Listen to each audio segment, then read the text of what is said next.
नमस्कार। उत्तर प्रदेश में दंगा फसाद करना मतलब अपने पैरों पर कुल्हाड़ी मार लेना। यही बात योगी आदित्यनाथ न जाने कब से समझाते आ रहे हैं, लेकिन वही बात है विनाशकाले विपरीत बुद्धि।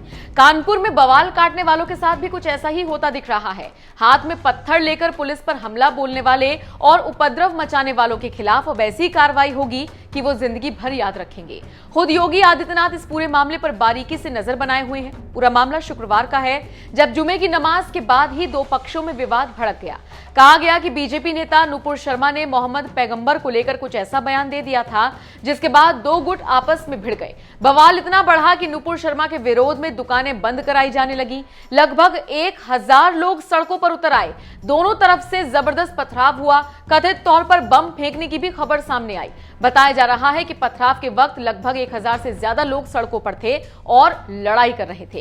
हैरानी की बात यह है कि यह सब उस वक्त हुआ जब देश के राष्ट्रपति रामनाथ कोविंद और प्रधानमंत्री मोदी कानपुर में ही मौजूद थे। यह हिंसा उनके कार्यक्रम स्थल से 70 किलोमीटर की दूरी पर हुई। यूपी में हुई इस घटना की चर्चा बाकी राज्यों में भी हो रही है। लिहाजा आरोपियों को सबक सिखाने के लिए योगी सरकार ने फरमान जारी किया है। शनिवार को सीएम योगी ने साफ कर दिया कि वो दोषियों को किसी भी कीमत पर नहीं बख्शेंगे। मुख्यमंत्री ने लोगों से शांति बनाए रखने की अपील की। खबर यह भी है कि जितना नुकसान उपद्रवियों ने मचाया है वो सब उनसे ही वसूला जाएगा। अगर वो ऐसा करने में असमर्थ होते हैं तो उनके घरों पर बुलडोजर चलाया जाएगा। मामले को लेकर योगी ने अधिकारियों के साथ एक बैठक की, जिसमें यह फैसला लिया गया। फिलहाल योगी ने अधिकारियों को सख्त निर्देश दिए हैं कि वो घटनास्थल पर नजर बनाए रखें। अधिकारियों ने भी आदेश का पालन करते हुए घटनास्थल पर पुलिस बल को तैनात कर रखा है।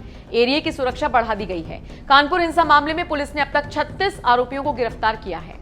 योगी के आदेश के बाद गिरफ्तार सभी आरोपियों के खिलाफ गैंगस्टर एक्ट के तहत कार्रवाई होगी।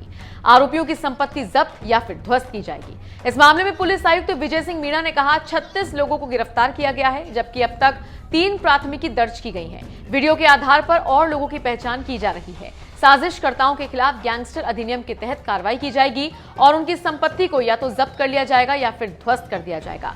ADG law and order Prashant Kumar भी इस पर नजर बनाए हुए हैं। उन्होंने कहा इस घटना को शासन ने बहुत गंभीरता से लिया है। इसी के साथ अतिरिक्त पुलिस बल भेजा गया है, जिसमें 12 कंपनी और 1 प्लाटून पीएसी कानपुर भेजी गई है। बहरहाल कानपुर हिंसा में संलिप्त अपराधियों की संपत्ति पर योगी सरकार के बुलडोजर चलने की कार्रवाई पर आप क्या राय रखते हैं? कमेंट करके हमें जरूर बताएं। कानपुर नगर के बेकनगंज थाना क्षेत्र के नई सड़क इलाके में आज जुमे की नमाज के बाद से कुछ लोगों ने वहां की दुकानों को बंद करने का प्रयास किया, जिसका विरोध दूसरे पक्ष के लोगों ने किया।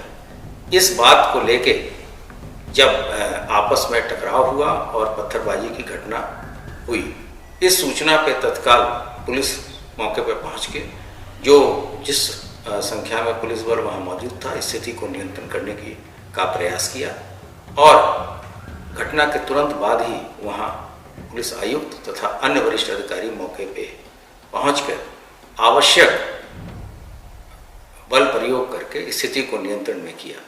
इस घटना को शासन ने बहुत गंभीरता से लिया है तथा इसके लिए अतिरिक्त पुलिस बल को वहां भेजा गया है, जिसमें कि आज टोटल 12 कंपनी 1 प्लाटून पीएससी को वहां रवाना किया गया है।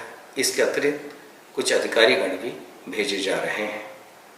वहां जिस भी व्यक्तियों ने वहां उपद्रव किया है उसकी पहचान की जा रही है। अब तक 18 लोग गिरफ्तार किए जा चुके हैं तथा हमें पर्याप्त मात्रा में वीडियो फुटेजेस मिल गए हैं, जिसके आधार पे हम आगे की कार्रवाई करेंगे। उपद्रवियों के साथ साथ जो षड्यंत्रकारी हैं उनके विरुद्ध गैंगस्टर की कार्रवाई की जाएगी। इसके अतिरिक्त वहाँ के सभी अमन पसंद लोगों से ये अपील है कि शांति व्यवस्था बनाए रखने में प्रशासन का सहयोग करें तथा हमारा उपद्रवियों को पहचानने में हमारी मदद करें।